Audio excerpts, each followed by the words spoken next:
आपणकर जदि बिछा राशि होइथाय तेबे एही भिडियोटी को शेष पर्यंत निश्चय देखंतु कारण बिछा राशि व्यक्ति विशेषकर जीवन रे एही 2026 मसीह आपणक जीवन रे एक बहुत बड़ परिवर्तन आसिबो एवं आपणक जीवन रे जो बाधा विघ्न आसुतला सेगुड़ी को मध्य दूरे जीवो एवं आपणकर शनिक चलन हेतु आपण को बहुत मात्रा सावधान होई रहिबा पड़िबो एवं आपणकर कर्मफल उपरे आपण को भागीदार हेबाकू पड़िबो।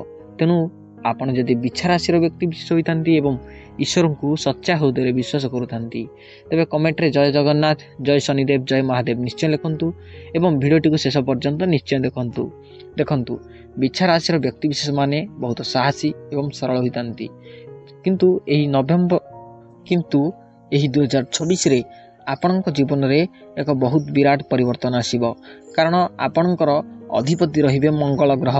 एही 2026 रे आपणकर अधिपति रहिबे मंगल ग्रह जहाँ आपणक पई बहुत शुभदायक अटंती एवं आपणक जीवन रे बहुत शुभदायक काम मध्य कराइबे जेमिति कि आपणकर पारिवारिक क्षेत्र रे हो जो वाद विवाद सृष्टि होतला पारिवारिक क्षेत्र रे लव लाइफ क्षेत्र रे आपणकर जो वाद विवाद सृष्टि होतला सेगुड़ी को से दूर करदेवे एवं आपण जीवन में जो सब बाधा विघ्न आसूला शत्रुंकर भय रोला आपण बहुत मात्रा रे हानि घटुला आपणकर मान सम्मान हानि घटुला एथुरु सब आपण दूर पाइबे किंतु एही 2026 रे आपण बहुत मात्रा सावधान होइकी रुहंतु कारण एही 2026 रे आपणकर शनि चलन हेबो एवं शनि एही वर्षक जाक शनि पूरा वर्षक जाक आपणकर पंचम स्थान रे गुरु स्थान रे रहिबे फल जहाँ अशुभ मना जाए एवं शनिंकर चलन हेतु आपणकर बहुत मात्रा रे खराब आचरण एवं खराब पड़ी थाए आपणक ऊपर कुप्रभाव पड़ी थाए शनिंकर जेमिति कि आपणकर आय कम हो जाए एवं व्ययर बहुत मात्रा रे प्रभाव पड़ी थाए आपणकर घरे बहुत मात्रा रे करज र प्राप्ति होता है आपण बहु कुआडू मध्य जे कोनोसी मात्रा रे हो आपण करज करिथांती ताकू सुझी परि नथांती एवं आपणकर करज होता है एवं शनिक प्रभाव हेतु आपण कौनसी मात्रा रे बिना किछि कारण रे आपण जेल जाई पारंती किंबा कोर्ट कचेरी मामला रे आपण फसी पारंती थाना कोर्ट कचेरी मामला रे आपणकर एही राजनीति मामला रे बहुत मात्रा रे आपणकर विघ्न घटिबो एवं आपणकु सेति पई सतर्क रहिबा उचित आपण जेते मात्रा रे जा पारिबे कली कज्या ठारू दूरे रुहंतु कारण बिना दोष रे आपण जेल जाई पारिबे एवं जेल जीवार संभावना मध्य यथेष्ट मात्रा रे एही 2026 रे अछि। तेणु बिछा राशि व्यक्ति विशेष यदि आपण होइतांती तबे आपण बहुत मात्रा सावधान होंतु एवं सचेतन रे रुहंतु कारण आपणक जीवन पई एही 2026 बहुत मात्रा रे खराब अटे किंतु एते मात्रा भी खराब नुहे केवल शनिंकर आपणक ऊपर खराब प्रभाव अछि। एही वर्षक जाक शनि आपणक पंचम घरे चलन कराइबे फल रे आपणकु बहुत मात्रा रे मानहानि रो सहिबाक पड़िबो एवं आपण बहुत मात्रा रे माने शत्रुंकर भय मध्य रहिबो बिना कारण रे आपण कोनोसी कली कज्यारे पसी जाई पारंती थाना कोर्ट कचेरी मामला रे पसी जाई पारंती आपणकर जदि कोनोसी जमी थाए तबे से जमी की नहीं मध्य आपणक घरे वाद विवाद सृष्टि हो पारे एवं आपणक पिला माने मध्य आपणको बहुत मात्रा मानिबे नाही जदि शिक्षार्थी मानक क्षेत्र रे देखिबा शिक्षार्थी माने मध्य मन देई पाठ पढ़िबे नाही तेणु आपणक पई एहा रहिला सबु ए शनिंकर आपणक ऊपर पड़िथुवा दृष्टि तेणु शनिक दृष्टि आपण जदि बंचिबा को चाहउछंती मात्र 3 प्रकार मार्ग अछि किंतु यह नुहे जे आपण एही मार्ग करिबा द्वारा एही प्रतिकार करिबा द्वारा शनिकर कोनोसी दृष्टि आपणक ऊपर पड़िबो नाही यह भूल धारणा कारण शनि आपणकर पंचम घरे रहिथिबारु पूरा वर्षक जाक रहिबारु जेमिति हेउ किछि प्रभाव पकाइबे किंतु आपण जदि एही कर्म गुरा करि दियंती एवं प्रतिकार गुरा करंती किछि मात्रा रे आपणकर कमी पारिबो जेमिति कि 100 रु आपणकर 30-40% कमी जाई पारे।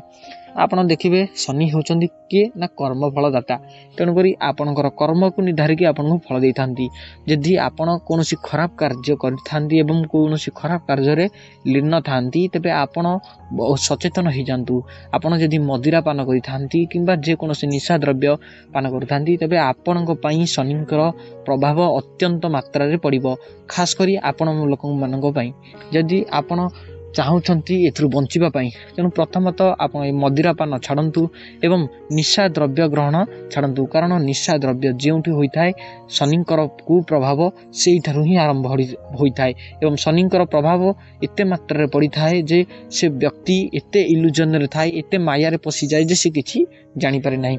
ତେଣୁ ଆପଣଙ୍କର ଗୋଟିଏ କାମ ହେଉଛି ନା, ଦେଖନ୍ତୁ ଶନିଙ୍କର ପ୍ରତିକାର ପାଇଁ ଆପଣ ଯେତେ ମାତ୍ରାରେ ପାରିବେ ଦାରିଦ୍ର ବ୍ୟକ୍ତି ହେଉ, କୌଣସି ଗରିବ ବ୍ୟକ୍ତି ହେଉ, ଯେକୌଣସି ଭାବରେ ଆପଣଙ୍କ ଦ୍ୱାରା ଯେପରି ଭାବରେ ସମ୍ଭାବନା ହେଉଛି ଆପଣ ସେହିପରି ଭାବରେ ଆପଣ ଅର୍ଥଦାନ କରିପାରନ୍ତୁ କିମ୍ବା ଖାଦ୍ୟଦାନ, ବସ୍ତ୍ରଦାନ, ଯେକୌଣସି ଭାବରେ ଗରିବ ବ୍ୟକ୍ତିଙ୍କୁ ପ୍ରତ୍ୟେକ ଶନିବାର ଦିନ ଯାଇ ଦାନ କିଛିଟା କରନ୍ତୁ, ଆପଣଙ୍କ ଦ୍ୱାରା ଯେତିକି ସମ୍ଭବ ହୋଇପାରୁଛି।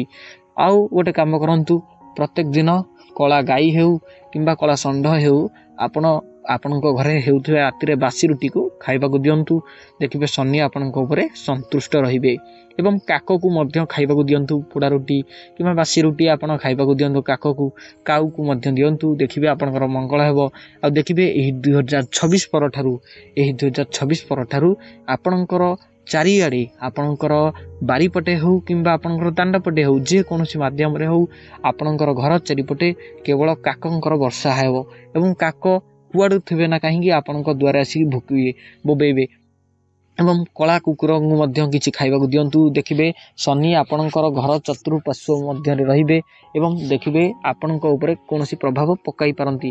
ତେଣୁ ଆପଣ ଯେତେ ମାତ୍ରାରେ ପାରନ୍ତି ଆପଣ ଓମ୍ ଶନିଶ୍ଚର ନାମ କୁହନ୍ତୁ ଏବଂ ଶନିଶ୍ଚରଙ୍କୁ ଜଳ ଅର୍ପଣ କରନ୍ତୁ। ପ୍ରତ୍ୟେକ ଶନିବାର ଦିନ ଆମିଷ ବାରନ୍ତୁ ଏବଂ ଶନିବାର ଦିନ ଏହି ଯେଉଁ ପଶୁପକ୍ଷୀଙ୍କ ନାଁ କହିଲି ସେମାନଙ୍କୁ ଖାଇବା ପ୍ରଦାନ କରନ୍ତୁ। ଦେଖିବେ ଏବଂ କାକ ଯଦି ଆପଣଙ୍କ ବାରିପଟେ ବସିଥାଏ କିମ୍ବା କଳା କୁକୁର ଯଦି ଆପଣଙ୍କର ଘର ଚତୁଃପାର୍ଶ୍ୱ ବୁଲୁଥାଏ ତାଙ୍କୁ କେବେ ଓଡ଼ାନ୍ତୁ ନାହିଁ। ଓଡ଼ାଇଲେ ଅତ୍ୟନ୍ତ ଆପଣଙ୍କ ଉପରେ ପ୍ରଭାବ ପଡ଼ିବ। ତେଣୁ ଆପଣ କିଛି କରନ୍ତୁ ନାହିଁ, ତାଙ୍କ ବାଟରେ ସିଏ ରହନ୍ତୁ, ଆପଣ କେବଳ ଖାଦ୍ୟ ପ୍ରଦାନ କରିଦିଅନ୍ତୁ। ଦେଖିବେ ଆପଣଙ୍କର ଧୀରେ ଧୀରେ ଆପଣଙ୍କ ଉପରେ ପ୍ରଭାବଟା କମିବାକୁ ଲାଗିବ। ନଚେତ୍ ଏହି 2026 ବର୍ଷ ଯାକେ ଆପଣଙ୍କର ଏହି ବର୍ଷଟା ଯାକେ ଆପଣଙ୍କ ଉପରେ ଶନିଙ୍କର ପ୍ରଭାବ ରହିବ। କାରଣ ଶନି ଆପଣଙ୍କର ପଞ୍ଚମ ଭାଗରେ ଗୁରୁ ସ୍ଥାନରେ ରହିଲେ, କିନ୍ତୁ ଯେତେ ଆପଣ ଏହି କର୍ମଗୁଡ଼ା କରିବେ ଆପଣଙ୍କ ଉପରେ ତାର କମ୍ ପ୍ରଭାବ ପଡ଼ିବ। କାରଣ ଆପଣଙ୍କର ଅଧିପତିରେ ରହିଲେ ମଙ୍ଗଳ ଏବଂ ଦେବଗୁରୁ ବୃହସ୍ପତି ଆପଣଙ୍କର ନବମ ଘରେ ରହିଲେ, ଯାହା ନୀଚ ସ୍ଥଳ ମନା ଯାଇଥାଏ, ଯାହା ଆପଣଙ୍କ ଉପରେ କୌଣସି ମାତ୍ରାରେ ପ୍ରଭାବ ପକାଇ ପାରିବେ ନାହିଁ। ତେଣୁ ଆପଣ ଯେତେ ମାତ୍ରାରେ ପାରୁଛନ୍ତି ଶନିଙ୍କୁ ପ୍ରସନ୍ନ କରିବା ସହ ଶନିଙ୍କର ମନ୍ତ୍ର ଜପ କରନ୍ତୁ ଏବଂ ସ୍ନାନ କରିସାରିବା ମାତ୍ରେ ମଧ୍ୟ ଶନିଙ୍କର ଆପଣ ଆରାଧନା କରନ୍ତୁ। ଦେଖିବେ ଆପଣଙ୍କ ପାଇଁ କିଛି ତ ମାର୍ଗ ଆସିବ। ଯଥେଷ୍ଟ ମାତ୍ରାରେ ଆପଣଙ୍କ ଜୀବନରେ ଶନିଙ୍କର 80% କମିଯାଇପାରେ, କିନ୍ତୁ ଆପଣଙ୍କ ଉପରେ ଶନିଙ୍କର ପ୍ରଭାବ ରହିବ। ଏହା ମୁଁ ଲେଖିକି ରଖୁଛି, ଆପଣଙ୍କୁ ଲେଖିକି ରଖନ୍ତୁ ମଧ୍ୟ। ଆପଣଙ୍କୁ ମୁଁ କହିକି ରଖୁଛି, ଆପଣଙ୍କ ଉପରେ ଶନିଙ୍କର ଯେକୌଣସି ମାତ୍ରାରେ ଆପଣଙ୍କ ଉପରେ ପ୍ରଭାବ ପଡ଼ିବ। ଆକ୍ସିଡେଣ୍ଟ ହେଉନା କାହିଁକି, ଛୋଟ ମୋଟ ଆକ୍ସିଡେଣ୍ଟ ହେଉନା କାହିଁକି ଆପଣଙ୍କ ଉପରେ ପ୍ରଭାବ ପକାଇବ। ତେଣୁ ଆପଣ ଯେତେ ମାତ୍ରାରେ ପାରୁଛନ୍ତି ଆପଣଙ୍କର କର୍ମକୁ ଧ୍ୟାନ ଦିଅନ୍ତୁ, ଆପଣଙ୍କର ମଙ୍ଗଳ ହେବ। ଏବଂ ଅନ୍ୟ ଏକ ମାର୍ଗ ଅଛି, ପ୍ରତ୍ୟେକ ସୋମବାର ଦିନ ମଧ୍ୟ ଆମିଷ ଛାଡ଼ି ଦିଅନ୍ତୁ। ମହାଦେବ ମନ୍ଦିର ହେଉ କିମ୍ବା ଯେକୌଣସି ହନୁମାନ ମନ୍ଦିର ହେଉ ମଧ୍ୟ ଯାଆନ୍ତୁ, ଯେକୌଣସି ମହାଦେବ ମନ୍ଦିରକୁ ମଧ୍ୟ ଯାଆନ୍ତୁ। ସେଠି ଆପଣଙ୍କ ନାଁରେ ଜଳସେଇ ମଧ୍ୟ କରିପାରନ୍ତି ଏବଂ ବେଲପତ୍ର ମଧ୍ୟ ଅର୍ପଣ କରନ୍ତୁ। ଦେଖିବେ ଆପଣଙ୍କର ମଙ୍ଗଳ ଘଟିବ। ମହାଦେବଙ୍କ ଉପରେ ବେଲପତ୍ର ଅର୍ପଣ କରିବା ଦ୍ୱାରା ମଙ୍ଗଳ ହେବ। ଅନ୍ୟ ଏକ ମାର୍ଗ ଅଛି ନା, ପ୍ରତ୍ୟେକ ଦିନ ଆପଣ ପ୍ରତ୍ୟେକ ଦିନ ହରିମହାମନ୍ତ୍ର ଜପ କରନ୍ତୁ। ହରିମହାମନ୍ତ୍ର ଜପ କରିବା ଦ୍ୱାରା ଆପଣଙ୍କର ନବଗ୍ରହ ସ୍ଥିତି ଶାନ୍ତି ହୋଇଥାନ୍ତି ଏବଂ ନବଗ୍ରହର ସ୍ଥିତି ଆପଣଙ୍କ ସ୍ଥାନରେ ସ୍ଥିର ହୋଇଯାଇଥାନ୍ତି ଏବଂ ଯାହାଫଳରେ ଆପଣଙ୍କ ଉପରେ କୌଣସି ମାତ୍ରାରେ ପ୍ରଭାବ ପଡ଼ିନଥାଏ। ତେଣୁ ଆପଣ ଯେତେ ମାତ୍ରାରେ ପାରୁଛନ୍ତି ହରେ କୃଷ୍ଣ ମହାମନ୍ତ୍ର ଜପ କରନ୍ତୁ। ଦେଖିବେ ବହୁତ ମାତ୍ରାରେ ଆପଣଙ୍କ ଜୀବନରେ ପରିବର୍ତ୍ତନ ଆସିବ ଏବଂ ଆପଣଙ୍କ ଆତ୍ମାକୁ ମଧ୍ୟ ଶାନ୍ତି ମିଳିବ, ମନକୁ ମଧ୍ୟ ଆପଣଙ୍କର ଶାନ୍ତି ମିଳିବ। ଆତ୍ମାକୁ ମଧ୍ୟ ଆପଣଙ୍କ ବହୁତ ମାତ୍ରାରେ କ୍ଳାନ୍ତ ହୋଇଯାଇଥିବେ ଯଦି ଆପଣଙ୍କୁ ଶାନ୍ତି ମିଳିବ। ତେଣୁ ଦେଖିବେ ଏହି କାର୍ଯ୍ୟଗୁଡ଼ା ପ୍ରତିକାର ହେଲା, ତେବେ ଆପଣଙ୍କ ଇଚ୍ଛା ଆପଣଙ୍କ ଉପରେ ନିର୍ଭର। ମୁଁ ତ ଏତିକି କହିଦେବି, ଆପଣଙ୍କ ଉପରେ ଦେଖାଅଛି 2026ଟା। ତେଣୁ ଆପଣଙ୍କ ପାଇଁ এই 2026ଟା କିପରି ଘଟିବ ମୋତେ କମେଣ୍ଟରେ ନିଶ୍ଚୟ ବତାଇବେ। ତେଣୁ ମୋ ତରଫରୁ ହାପି ନ୍ୟୁ ଇୟର୍ ଏବଂ ନୂଆବର୍ଷର ହାର୍ଦ୍ଦିକ ଅଭିନନ୍ଦନ ରହୁଛି। ଧନ୍ୟବାଦ।